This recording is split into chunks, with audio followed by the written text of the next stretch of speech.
Hello and welcome back to Burgundy Banter, a State Footy Rapids podcast. My name is Juanners. And I'm John. We are back after a very, very thrilling 2-1 road win. The Rapids went to Minnesota and had a not only kind of a little bit of a shakeup here in a new 3-4-3, 3-4-2-1, whatever you want to call it, really. Made a tomato.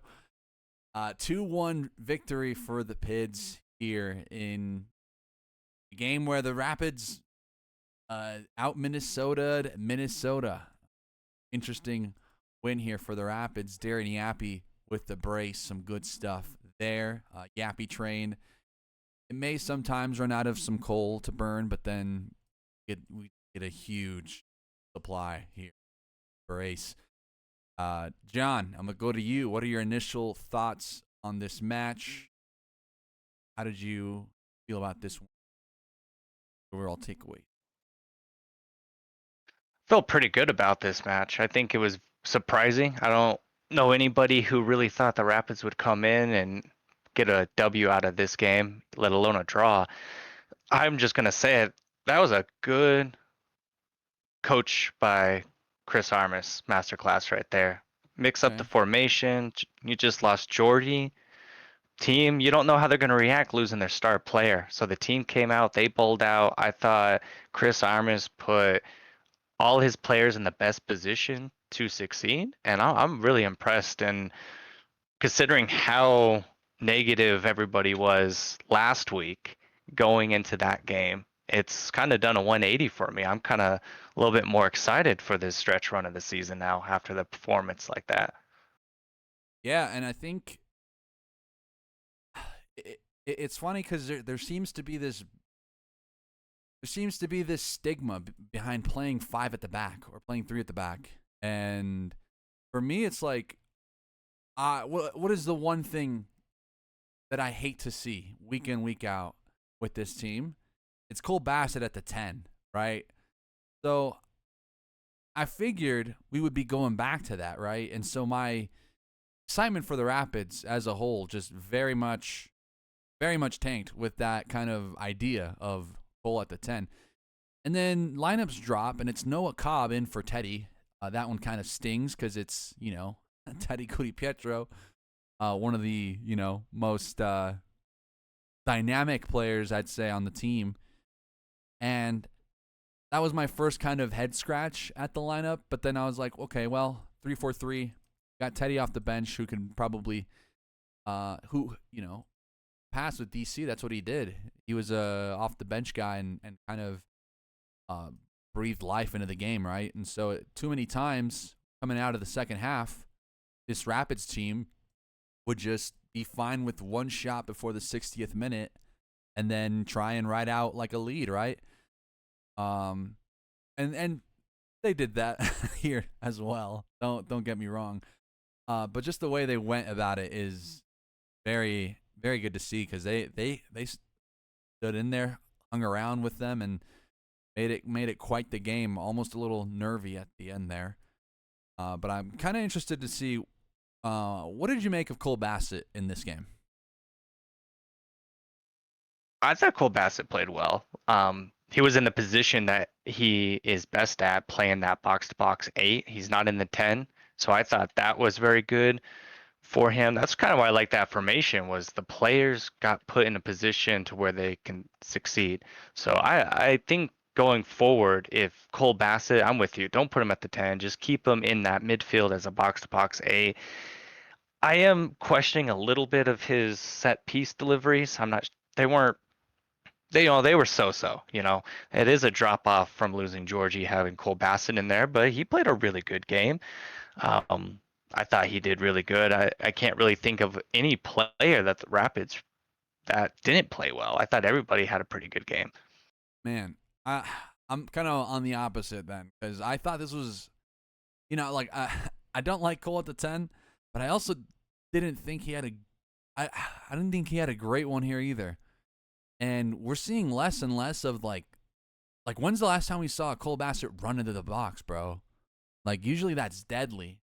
And a lot of this was in transition. I mean, you had the ball from Navajo to Yappy, and Yappy finds the corner there, but I couldn't help but feel that Cole was chasing this game, and to some extent, I think he does need someone else ahead of him, bro. Whether that's allowing Vines more into the attack to kind of have one of these players like Navajo pinch in, and that's another thing about this lineup is before the season started, before Djordje was traded away, Navajo was more of the poacher type, right? Like, let's find the ball to Navajo. And this one, he was coming back from way deep and pressing, Minnesota for their, in their midfield, because I mean, Minnesota are a team that by all means don't want the ball. And against the Rapids were like, well, you can have the ball. I mean, Minnesota last in possession. Third last is the Rapids. So it's like kind of it made for a fun anti-football, you know what I mean? Like, fighting against the ball, and the Rapids did well, but oh man, this one it was needed more than anything for the vibes, right? Because it was 100% agree on that. Like I think part of me wants to still nitpick it, then it's also like, well, the win is more important, you know what I mean? And that's how I feel. It's Minnesota, who I believe they're fourth on the table, on the road after losing your best Yes. player. It's like it's hard to find the negatives in all that. Yeah, I mean, I'm just still not sold on this team long term, and we'll talk about it coming up because I know the thing is now for a playoff push, but I still need, like, I've seen this road win before. You know what I mean? It's not too long ago that the Rapids went on the road and scored 3 on New England. Like we've seen it on the road before, and granted they didn't collapse here, which thank God, right? But it's that home form that needs to really like prove, and you need to see it at home for me to really feel like, okay, it isn't just the game state that they are allowed to be in, because now it's like, all right, you roll out this 5-3-2, or sorry, this 3-4-3. Do you roll this out on Saturday against Atlanta? Like, do you give Atlanta the ball? And man, what do you make of that? Because like I'm still very much of the opinion that like this could be a false hope type of game. just try not to get burned here. Being a Rapids fan is nothing but false hope. So, do I want to see the same formation and style? I would. I mean, for me, if I'm a coach, I want to put all my players in the best position to succeed. When Maxu came into the league, he even mentioned he prefers playing in a 3-back position. We all know Sam Vines is not a traditional left back, he's a wing back. Sam Vines had a really good game playing in that wing back role. I think Hafa Navajo without Djordje there, like you were saying, in this game, he was dropping down a lot. And what he does the best out of any striker in the league is that work rate and defensive effort. So not having Djordje in that space allows him to be better. And that is what allowed Yappy to get in that position. So for me, I would definitely run that same lineup against Atlanta and run with it.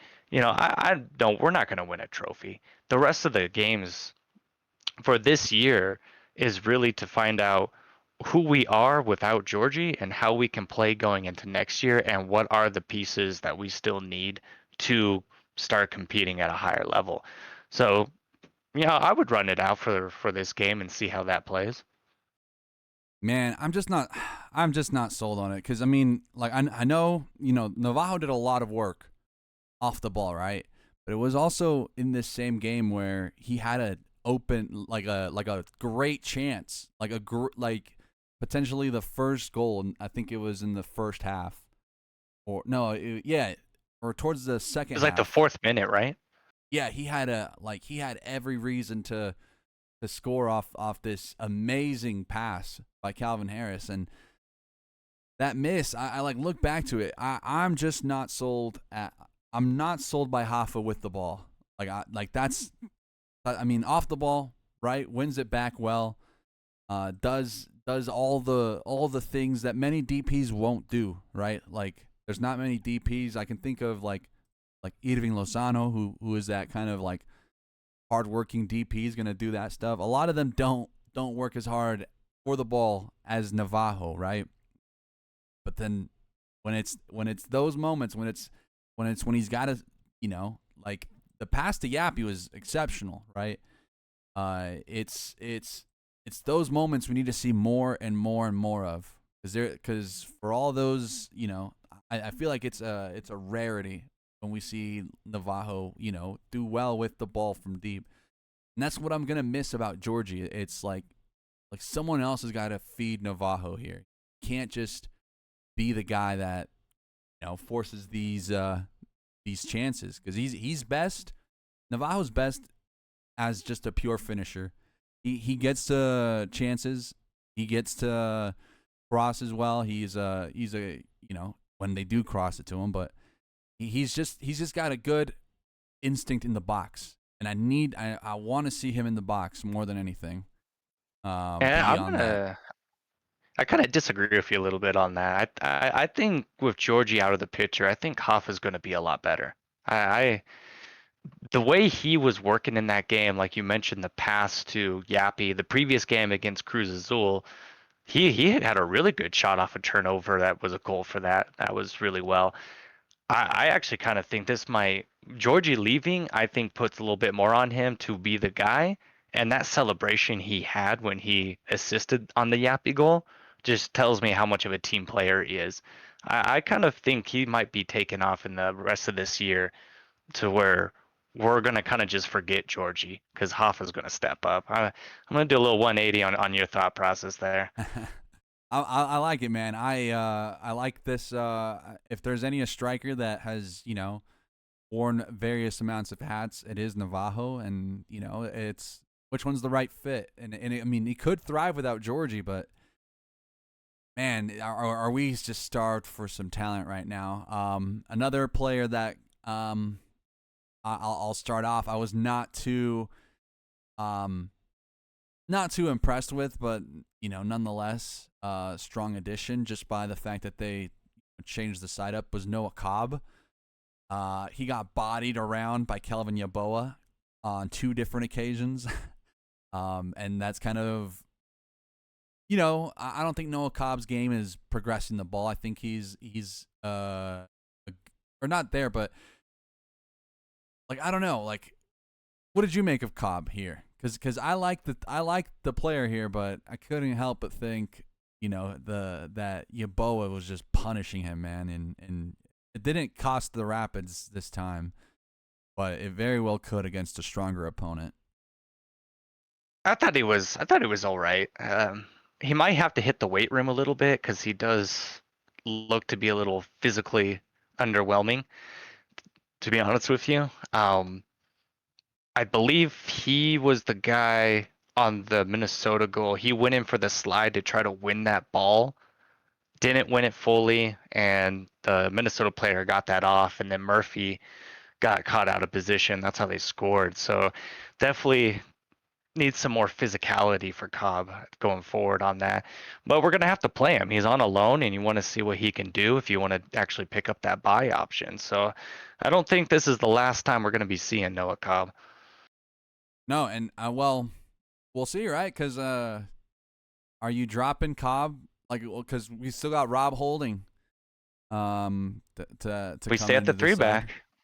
Holding, Maxu, and Cobb. Before we go too far there, is there anything else on this Minnesota game that you wanted to touch on before we move on?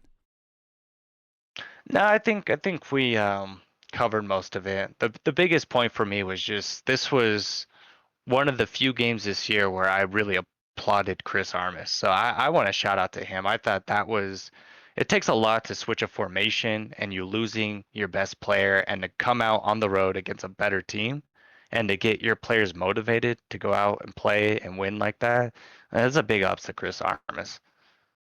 Big ups indeed. I mentioned Rob Holding coming in. Are you thinking Holding comes in for Cobb instead of Murphy? We're that low on Murphy?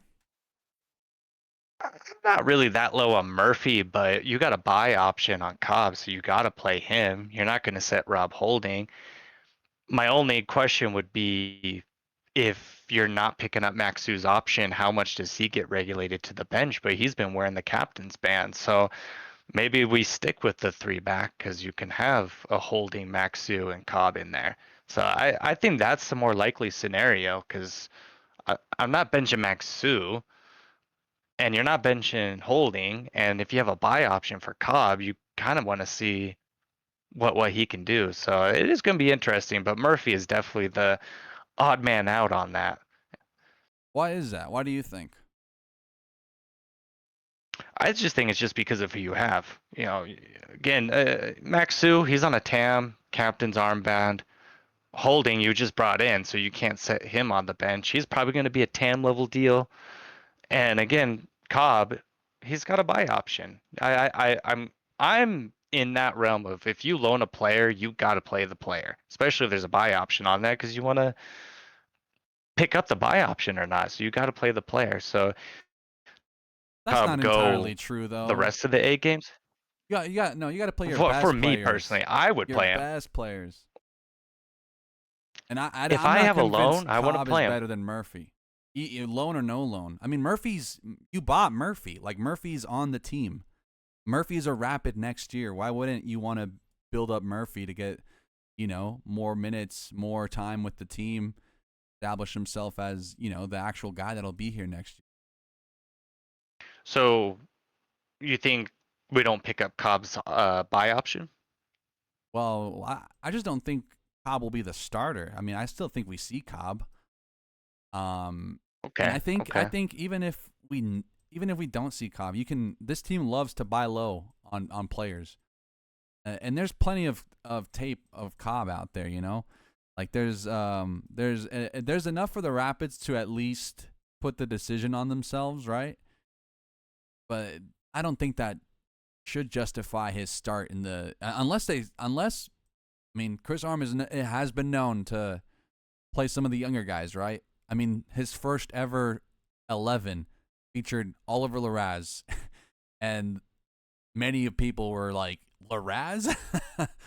and look at how he's, stepped into the side. So, I mean, if they're high on Cobb, I'm all for it. But I think of the two, I rate Murphy just a bit higher in that sense. But I don't disagree with probably rating him higher. I just thinking of who they're going to play more down the stretch, especially if they stay in a three back. I think they play Cobb a little bit more, mainly because they have that buy option. I think Murphy, you kind of know what you have, but you want to know what you can actually have with Cobb. Because if Maxu doesn't come back next year and you have Rob Holding, you're going to want to play Cobb with Holding for a little bit to see how that pairing happens as well. yeah, I'm all for some center back shakeups because Lord knows this year's defense has needed a shakeup. So no surprise the club went out and got a guy like Rob Holding, and not only just Rob Holding, they've also made official the Australian youth international Lucas Harrington, who will be with the team next season. But for Harrington, this is a classic Rapids prospect move, right? They've got another one in Bryce Jamison. Is that Yeah. the yes, Bryce Jamison in USL right now. So this is the Rapids, MO. Rob Holding is the one that kind of is a bit more a bit more like exciting just because he's an established name. He does bring about a kind of intrigue now for the rest of the season here.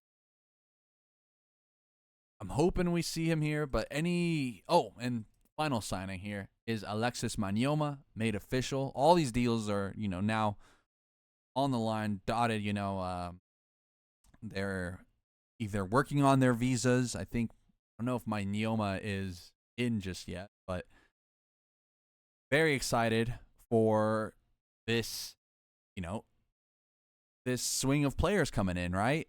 Now the question is, there was rumblings that there was some other players for potential signings coming in. I don't know what the language was really of the rest of the transfer. I did see that the team is in for Javiro Dilrosun. I don't know how you feel about that move, but is this enough to soften the Mihailovic blow? Because that was a pretty big blow. I think we're, found our Cheeto replacement in Holding, but what are your thoughts on the transfer window so far? And are you, with less than 2 weeks, about a week left until it closes, are you feeling And like anything else is going to come through? What are you feeling here? there's really no rumors except for I cannot pronounce that guy's name. The last one you mentioned who played with LAFC for Club America now. Um, that's just a rumor.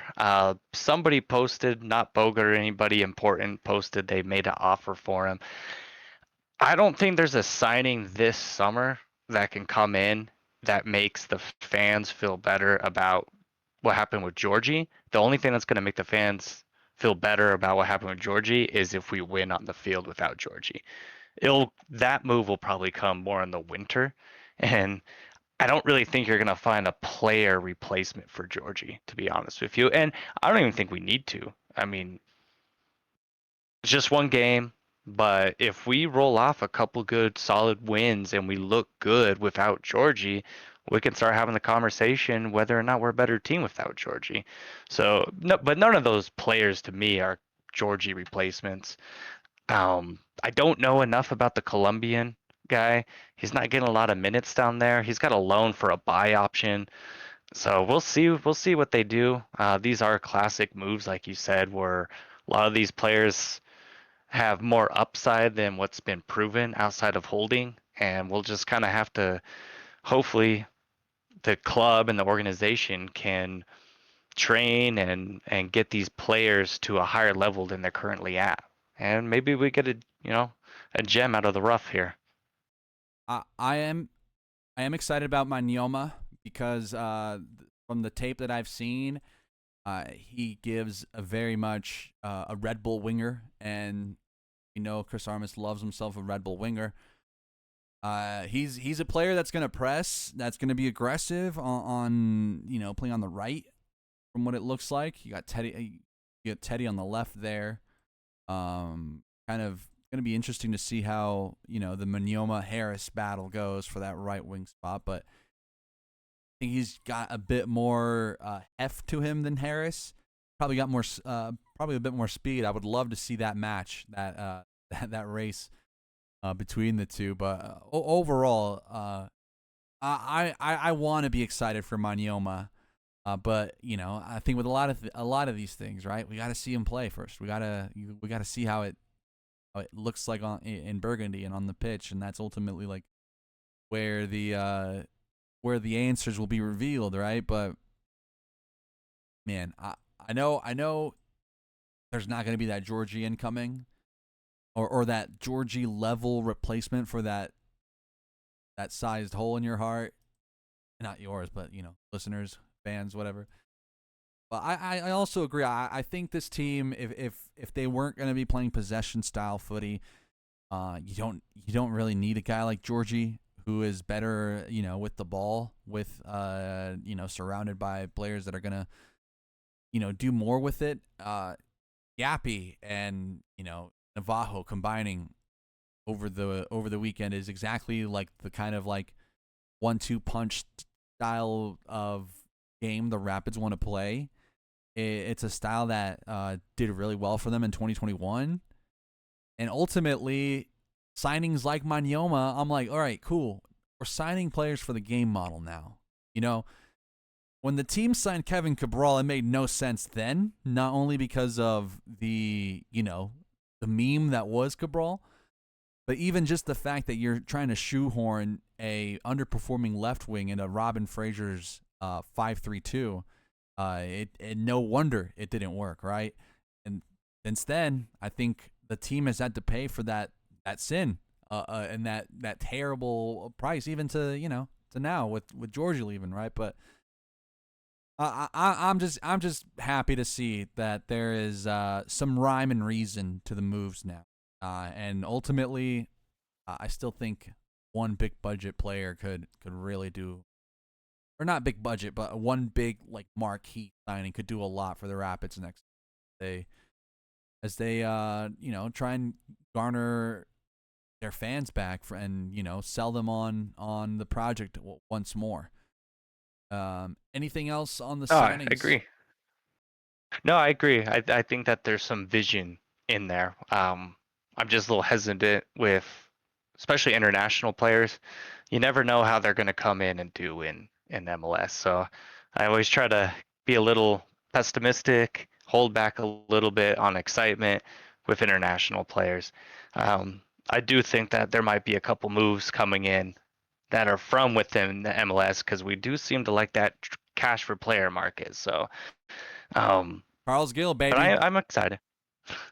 I don't No, know not about Carl's that. We're Gill. not going to be paying $4.7 million a year to a player. So,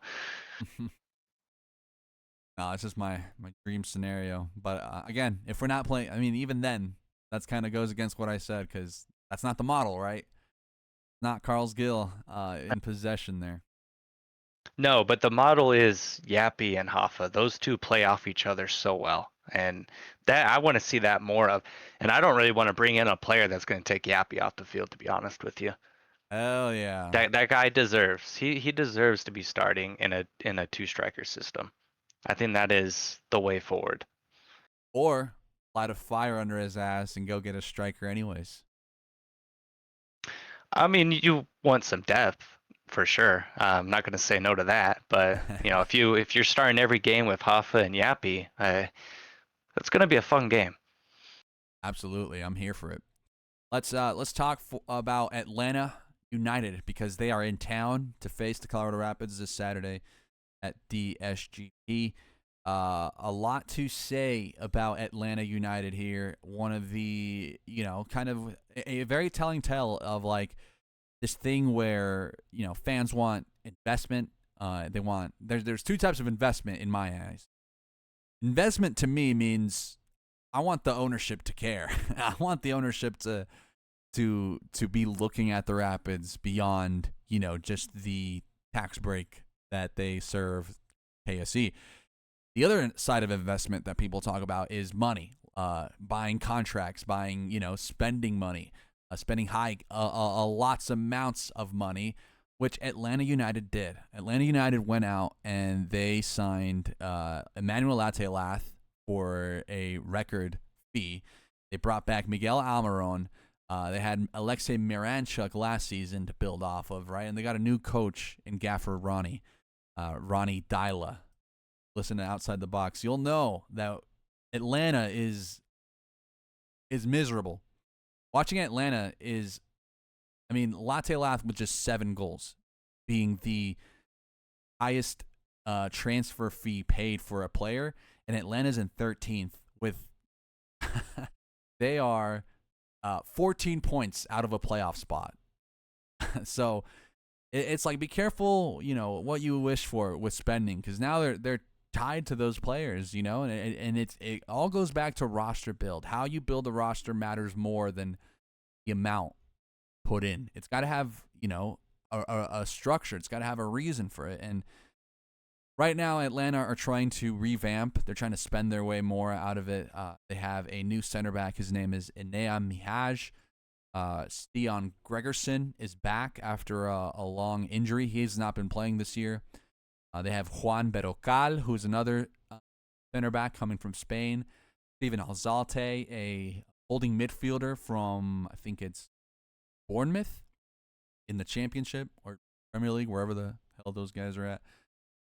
But yeah, overall, like, Atlanta are playing for next season. I don't think the Rapids are. There's definitely eyes towards next season, but the Rapids are still in a very good position to compete in the playoffs, right? And to compete for a playoff spot. And You need to be a perennial playoff team. You need to make the playoffs, even if you limp in. And the bar is so low here, so that everything I say is given reason for the Rapids to beat Atlanta here, and I'm very scared that they won't. I'm very scared that a draw, even a draw. I mean, however, if it's the Rapids chasing or Atlanta chasing, I don't want. I want to see a strong win on a team that has very much been below average, dude. Like Atlanta's misery. I hate watching Atlanta. John, what do you make of Atlanta here, and any thoughts on this fixture at home?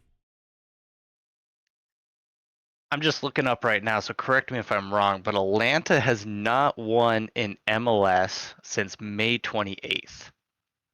Now they Correct. did win a Leagues Cup game.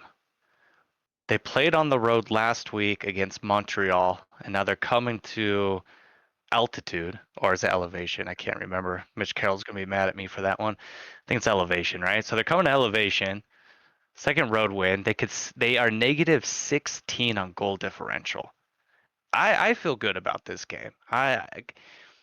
Confidence is everything in sports. Coming off of that Minnesota game, we have no reason to not feel confident at home against a weaker opponent.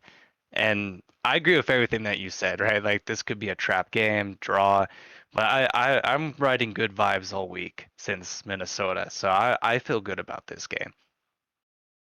I, I love good vibes, but I'm also just very much like we need good vibes back to back and at home.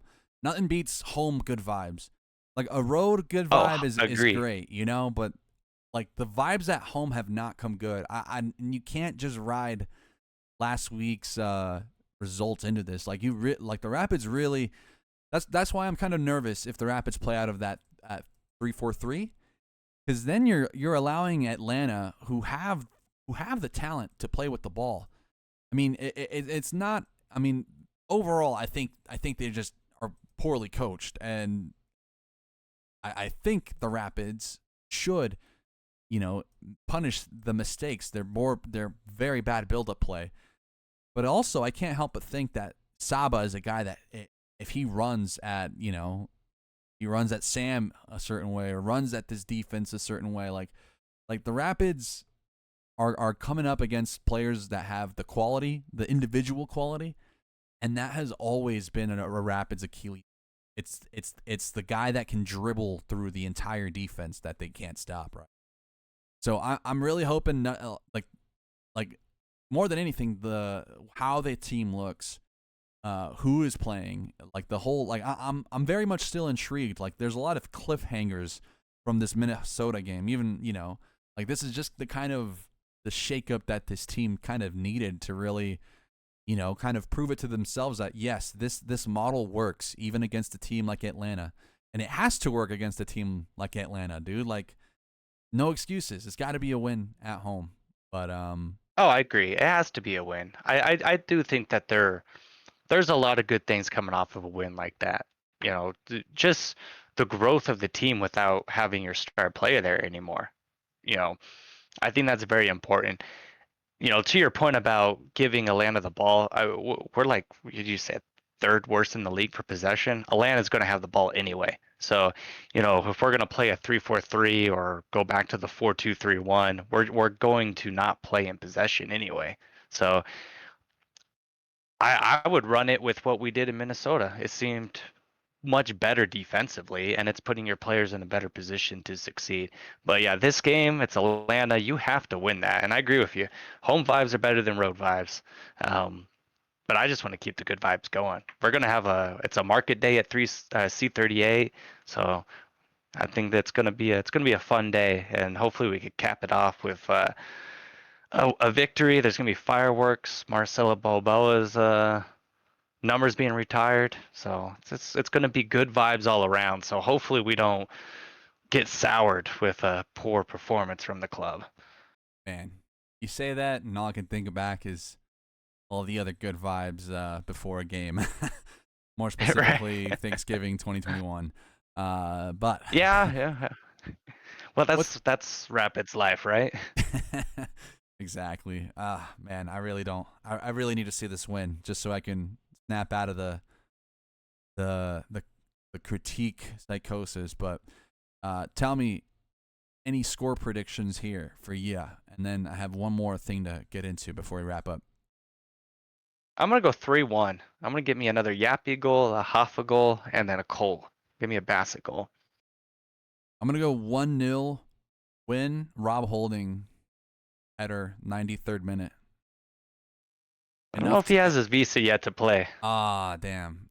Noah Cobb, 93rd All right, minute there we winner go. header, and it'll be the win. It'll be the win that we need for the vibes, but not the not a pretty win. um, Before we move on, though, I wanted to talk about the MLS playoff picture because the Rapids have about 8 games left in the schedule. There are some teams above them that still have a game in hand. Some have 2 games in hand. But right now, the Rapids are in 8th. They have 33 points, 1 point behind Austin, who have 34 points, 2 games in hand. Portland Timbers, 4 points ahead of the Rapids, 1 game in hand. LAFC, 2 games in hand, 4 points ahead of the Rapids. And then chasing the Rapids is San Jose Earthquakes, who were the only team chasing the Rapids to get a strong result over the weekend. They beat Vancouver 2-1 at home. So there's another little wrinkle to this. But right behind the Rapids is the Earthquakes with 32 points. Salt Lake in 10th with 31 points. FC Dallas and Houston Dynamo 11th and 12th with 28 points each. And then Kansas City the Rapids have a lot of space here between Rapids and Kansas City. But Kansas City do have a game in hand, so if they win, they might make it interesting. But for the purposes of this, we're not counting KC as a chaser here, right? So just quickly look at it. RSL are going on the road against Charlotte, so it's going to be a cross-conference game for them there. Kind of wish they were going up against a Western Conference team there, but we'll be looking at that one. The Earthquakes No will. Diego Luna with him. No, I didn't see if he got his red card rescinded or not. But yes, they may He or may he not. still would have. He had yellow card accumulation regardless. Damn. Well, yeah, no Diego Luna there. Shout out to you for the for being on top of that. So could be a good result for the Rapids there, especially if Charlotte win. San Jose will host San Diego, so that one should be a good one. It'll be their first time playing San Diego, so we really don't know if they might be San Diego Giant killers themselves, right? So I'll be looking at that one. We need a San Diego win or draw to feel good about that one. Austin FC are playing FC Dallas, and that kind of doubles for Dallas, who are chasing us, 5 points behind us. Ideally, we need a draw there because then you open up the potential to overtake Austin there, and Dallas doesn't gain any ground. So some Copa Tejas there for you. Portland will host FC Cincinnati. Evander comes home. Another cross-conference matchup. So, the only one of real note here is that Dallas one. But you could gain some ground on the Timbers here if they have a poor result at home. And then finally, Houston are on the road to Vancouver. Vancouver has the chance here to really, they kind of open the door up for San Jose to get back into the race here. But if Vancouver can beat Houston Dynamo, it does look like their playoff hopes are going to be very, very, very long after that. They only have a game in hand on the Rapids. So maybe after next week, we'll really, really know where Houston's at. But just a little playoff picture for y'all, just so y'all can kind of start to look around. I'm not a big table watcher guy, but now it seems like this is table watching season. And so, And yeah, go ahead. and to point out too, we have RSL, FC Dallas, Houston Dynamo, Sporting KC, LA Galaxy, all 5 teams below us, and they're all 5 remaining games for us. So we have an opportunity against teams below us to really separate ourselves for the playoff push. So that's good on the schedule makers for our part right there. I mean, Because you got the teams that you have to beat below you, and if you can beat them, you'll be in good position to maybe try to get a sixth position. We're not gonna get above LAFC or Seattle, but you never Austin know. and You Portland just never above know. us. I mean, LA do have Son Heung-min, who is a very good addition, but they still have games to play. And I think, They got games to play, and they're 8 points on us. I'm kind of chalking LAFC is ahead of us. So, no, they only got but 4 points. They only got 4 points on the Rapids. am I looking at? Oh, I'm looking at Seattle. My bad. Seattle is 7 points on us. So okay, maybe And we can catch LAFC. Decision day. one of those LAFC games, versus yeah. Rapids for I fifth. was about to say, one of those games is against Elliott. We could be in a Oh, position. could you imagine the vibes on that game? Well, it depends on where the Rapids are at, right? Right? That could be that could be interesting actually. I That hope would it's be not. This team needs to make the playoffs before a decision. Ideally. well, I think we are going to. It's just a matter of it's 6 through 9 where we're gonna finish. Mainly because of the people who we're facing. I mean, you got Galaxy, you got SKC, Houston, Dallas, RSL. 5 teams below you. Atlanta's a team that's not going to the playoffs. So that's 6 out of your 8 teams that you're facing right there that you have good chances of beating bad teams. And you still have Minnesota at home as well. Yeah. And as always, like, there's one thing to look at the table and see it and, project it. Another thing to actually, see the week to week, the game itself. So, John, where can they find you? You can find me at the tailgate hanging out with all the other cool arrows. You can find me at Juanners.Bsky.Social. You can also find me at, sorry. You can find me at Juanners.Bsky.Social. The Juanners715 account on Twitter is now just at Box State Footy. So if you want to keep following my live tweets of games at Box State Footy, follow all Box State Footy by going to boxstatefooty.com. All the links are there. Subscribe to the newsletter on the Substack. Spread it around. Share it with your soccer moms, your soccer dads. Share it with your soccer children. Just share the news, the Substack around, the newsletter. And yeah, thank you guys for tuning in. It's been a pleasure. Have a great rest of your week. Bye-bye.